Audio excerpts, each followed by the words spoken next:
Bienvenue à vous tous et à vous toutes.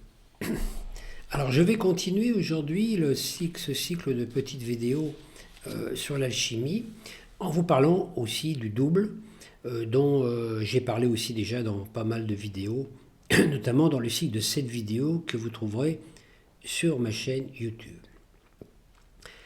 Chaque soir, notre double solaire se présente devant nous. Son corps éthérique, contenant les informations provenant de la source, prend la place de notre corps éthérique et diffuse les informations de la source dans nos cellules.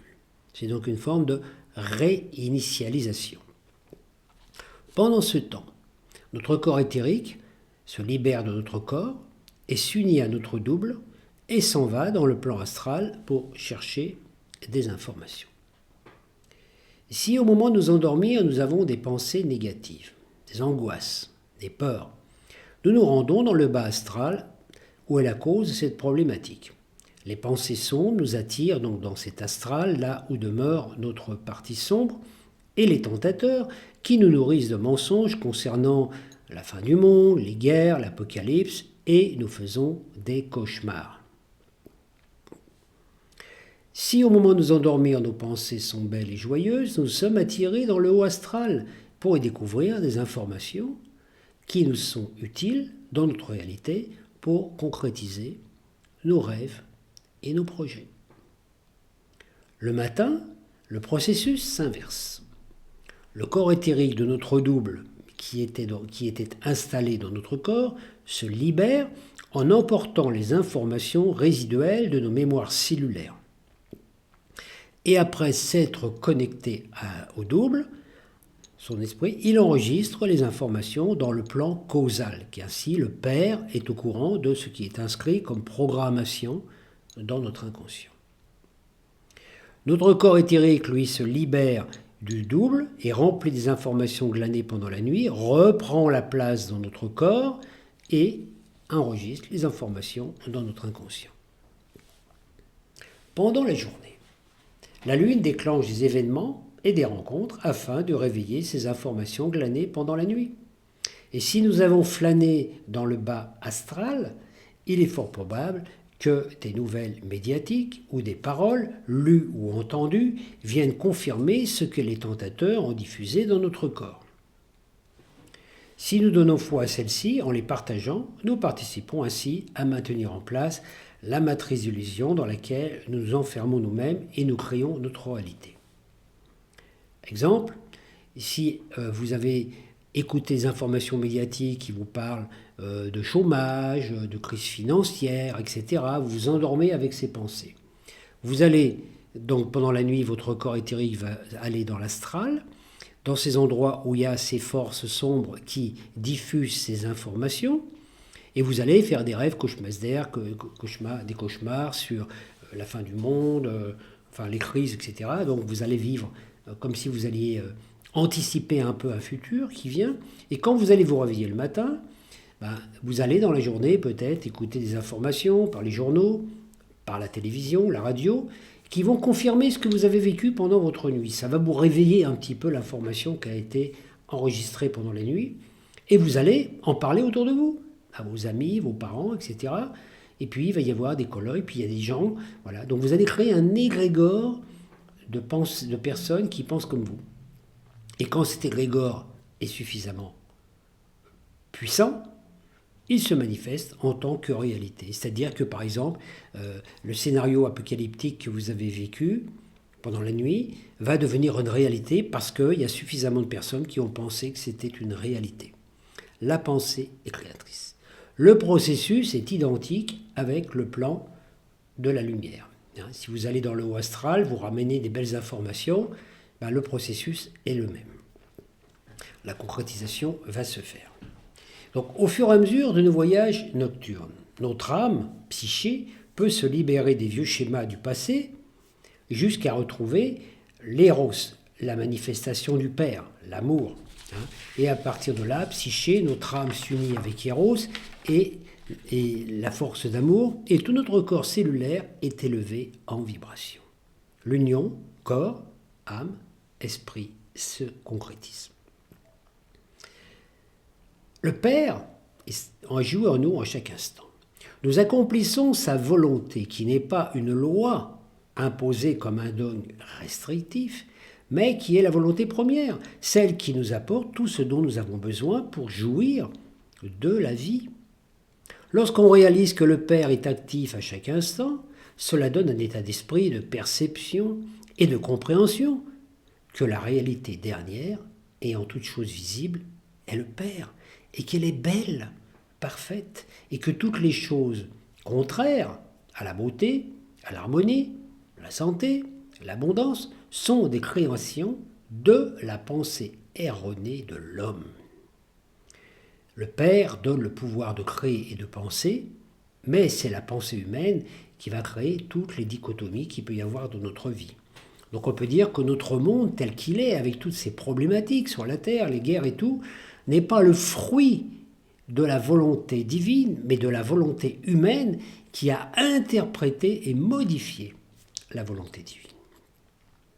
Pour atteindre ce point de connexion, il faut vivre des face-à-face avec notre moi égotique qui, immergé dans l'illusion, identifié à notre corps, ne perçoit pas l'unité première et qui nous planifie une existence correspondant à des fausses croyances.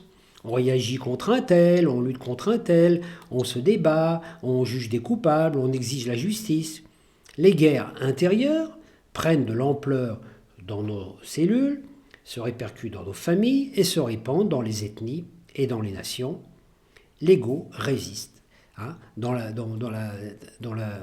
Quand on parle de Satan, qui est Shaitan, ça veut dire celui qui résiste. La partie de nous qui résiste, qui ne veut pas accepter une volonté divine parce qu'elle a peur qu'elle soit restrictive, alors que c'est tout le contraire.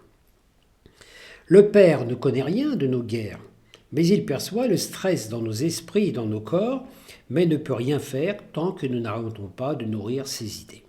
Il faut arriver à vivre en paix avec soi pour être en paix avec ses voisins, ses employeurs, ses enfants, les personnes publiques, les autres races, pour pratiquer l'amour universel qui est une émanation du Père. Il faut donc parfois faire des efforts pour se réconcilier avec certaines personnes, mais c'est le prix à payer.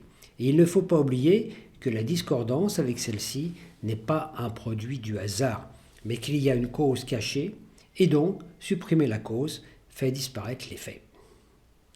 Ce qui est dans nos esprits crée toutes nos expériences, maladie ou santé, douleur ou joie, abondance ou pénurie.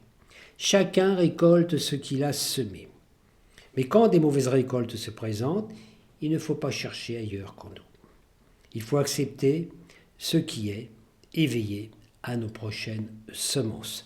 Ce qu'on fait à autrui définit le Dieu que l'on est, et le Père agit à travers nous comme on agit envers autrui.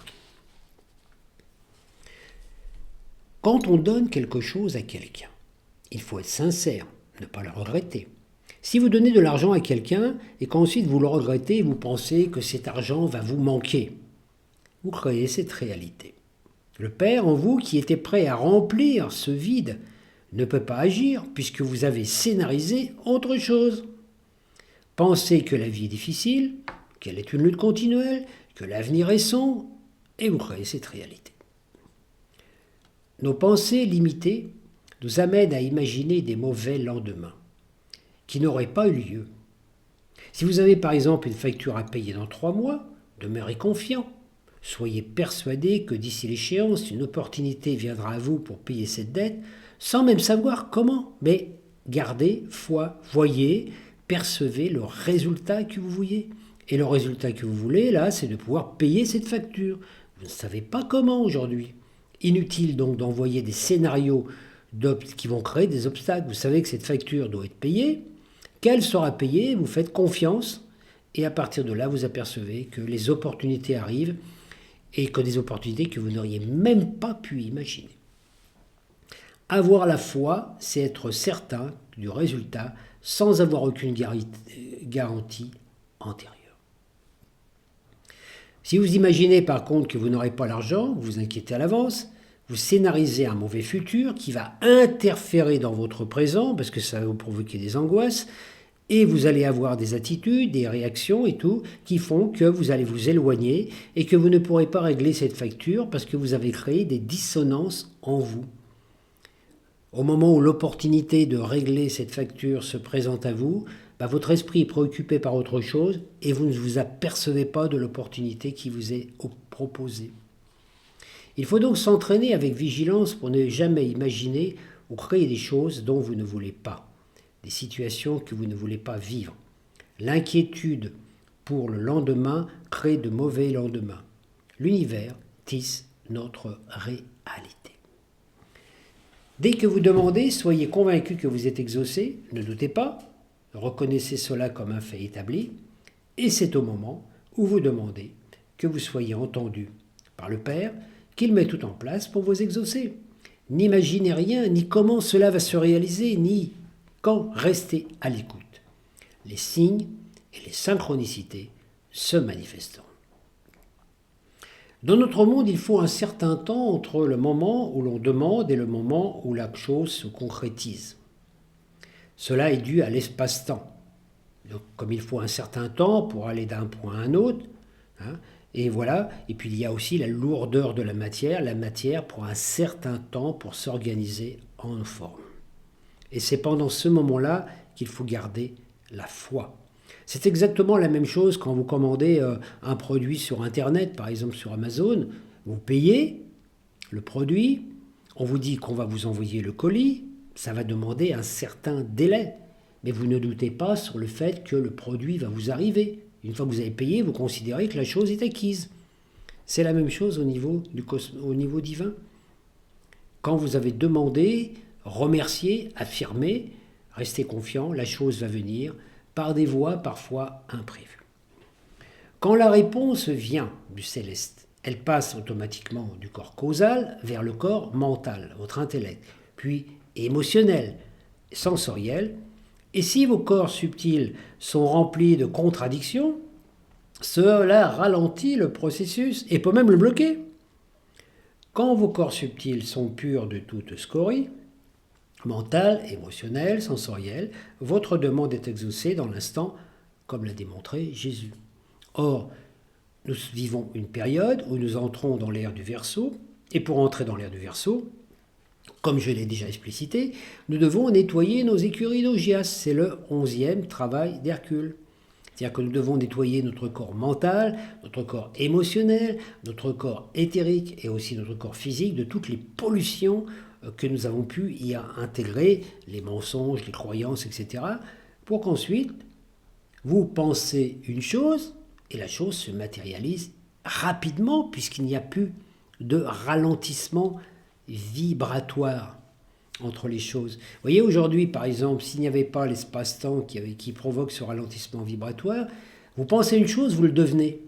Vous imaginez avec les pensées qu'on a dans la tête déjà ? Des fois, il y a combien de fois qu'on serait mort ? Combien de personnes on aurait tué ? Des fois, on a des pensées négatives qui nous passent à travers, vis-à-vis nous-mêmes ou vis-à-vis des autres. Et si ça se réalisait dans l'instant, vous vous rendez compte ? Des fois, on dit « Ah, je suis mort ». Bah oui, t'es mort. Voilà. Donc à partir de là, c'est pour ça qu'on a un certain temps, entre le moment où l'on émet une pensée et le moment où elle se concrétise dans la matière, il y a un certain temps qui nous permet justement de réfléchir, aussi de ne pas, de prendre le temps de nous préparer à ce qui va venir. Si ça venait dans l'instant, alors après, quand vous avez la capacité d'être en connexion avec le céleste direct, comme l'a montré Jésus, vous allez, par exemple, la substance créatrice est là, vous êtes dedans, vous imaginez un pain et vous l'amenez à manifestation ici et maintenant, dans l'instant. Il n'y a plus de temps, puisque vous n'êtes plus dans l'espace-temps, vous êtes dans la conscience pure. Et dans la conscience pure, il n'y a pas de passé ni de futur, il n'y a que le présent immédiat. À chaque instant, l'univers meurt et se reconstruit différemment. C'est à chaque instant, c'est à chaque millième de seconde, vous mourrez et vous renaissez sous une forme identique parce que vous maintenez la même conscience. Donc il faut mourir à une conscience de maladie pour renaître à une pensée de santé. Mourir à une santé de manque pour renaître dans une pensée de plénitude. Alors si vous priez que vous ne recevez pas, ce n'est pas parce que le Père ne vous écoute pas, mais qu'il y a quelque chose en vous, une mémoire, une croyance, une contradiction, qui empêche la réalisation. Celle-ci est localisée dans l'inconscient. Par exemple, vous pouvez demander à rencontrer la femme de vos rêves pour partager votre vie. Et inconsciemment, vous avez peur d'être envahi par cette présence qui va bousculer vos habitudes. Vous pensez que vous n'êtes pas assez attirant ou assez compétent ou que vous ne méritez pas de vivre cette relation et vous allez créer cette réalité. Les deux réalités. Vous avez envie et en même temps vous avez peur. Alors vous voyez, ce sont nos créations humaines qui créent ça. Donc c'est pour ça qu'il faut faire attention de ne pas visualiser, imaginer des choses que vous ne voulez pas vivre. Le monde végétal révèle la beauté de la création du Père, qui via la mère divine tisse chaque fleur. Mais le végétal ne défait pas ce que le Père fait. Seul l'esprit humain fait interférence avec la volonté du Père, qui est de manifester le plus beau. Et regardez ce que l'être humain fait au niveau du monde végétal de la Terre. On détruit des arbres, on détruit des forêts, on pollue des rivières pour construire des villes. Et ça, c'est une création humaine, ce n'est pas une création divine. Ce sont nos plaintes quotidiennes, nos critiques, nos médisances, les mauvaises images de nous et des autres qui tissent une trame de souffrance, de manque, et nos problèmes relationnels et nos maladies. C'est cela qu'il faut éradiquer de nos esprits. L'impression que tout va mal, que Dieu ne nous exauce pas, que nous sommes punis, que la vie est souffrance, que Dieu punit tout le monde. Tout cela n'est qu'une pestilence émanant de la matrice d'illusion. Tous nos problèmes viennent de cela. Dès que nous cessons de donner foi à une vision infernale, le paradis qui était là se révèle. L'amour Père est la source de toute santé et plénitude. Toutes les pensées et sentiments contraires à cela apportent la maladie. Tous les maux du corps commencent dans l'esprit. Tout naît dans l'invisible, le psychique, et c'est là que se trouve l'enfer ou le paradis qui va se manifester dans notre réalité physique. Je vous souhaite une bonne journée et je vous dis à très bientôt.